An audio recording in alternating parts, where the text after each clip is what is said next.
ঠাকুমা ভালো আছো? হ্যাঁ।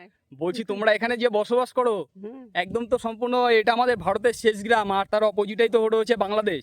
তাই তো ওই তো বাংলাদেশ। হ্যাঁ, তো তোমরা তো সকালবেলায় উঠলেই তো বাংলাদেশের মুখ দেখো। হুম, হুম। গরু আছে?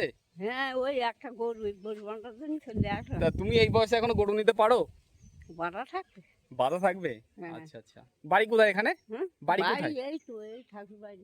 এইটা বাড়ি? হ্যাঁ, আমার নাকি এই দোকানে ভালোই এসে দেখুন যখন বাংলাদেশে সব দেখে গেলে। তো আমি এখন যেখানে দাঁড়িয়ে আছি এটা কিন্তু সম্পূর্ণ আমাদের ভারতের শেষ গ্রাম, আর আমার পিছন সাইডে কিন্তু ওটা বাংলাদেশ। খুবই একটি সুন্দর গ্রাম। এনাদের একমাত্র মানে যেহেতু চাষের উপরে নির্ভর, আর যেহেতু আর হচ্ছে এক ফসলের দেশ, তো এনারা কি করে প্রত্যেকের বাড়ির সামনে এরকম যে উঠোন থাকে ফাঁকা অংশটা, সেখানে এনারা এই সবজি বিভিন্ন রকম যে সবজি সেইগুলো এনারা লাগিয়ে দেয়, যাতে এনাদের কিছুটা মানে এখান থেকে হয়তো সবজিটা আপনারা পেয়ে যান। তো এইভাবেই এনাদের সংসারটা এইভাবে চালাই আর কি। হ্যাঁ সংসারটা আমাদের এইভাবে তো আয় নেই এই উপরে নিয়ে এই ছমাস বাদে একটা ফসল, তারপরে তার কোনো ফসল পাই না না। আর কোনো ফসল। এর উপরে আমাদের আয় ব্যয় সবকিছু, অসুখ বিসুখ রোগ শোক সবই এর উপরে। আমার তো বাড়তি কোনো আয় নেই। ঠিক আছে, ভালো থাকবেন তাহলে। হ্যাঁ, হ্যাঁ। তা তাহলে একটা নিয়ে যান, খাবেন? তাল নিয়ে যেতে গেলে আমার ওয়েট হয়ে যাবে ব্যাগে। হ্যাঁ, ওকে, ওকে, ওটা নিয়ে উনি যান। আমাকে একটা তালও দিতে যাচ্ছিল, তো আমি তালটা নিতে পারলাম না, তার কারণ আমি ব্যাগে নিতে পারবো না। দেখুন গাছের ফসল। হ্যাঁ এই তো, এই যে এই এনাদের গাছে এই তালও রয়েছে, এই দেখো। এই পেয়ারা গাছে পেয়ারা, এটা ওটা, এই যে ভেন্ডি আছে, হ্যাঁ এই তো ভেন্ডি গাছ। ওই যে হ্যাঁ হ্যাঁ ওই যে। এই ওল কি বড় হয় মোটামুটি? আচ্ছা।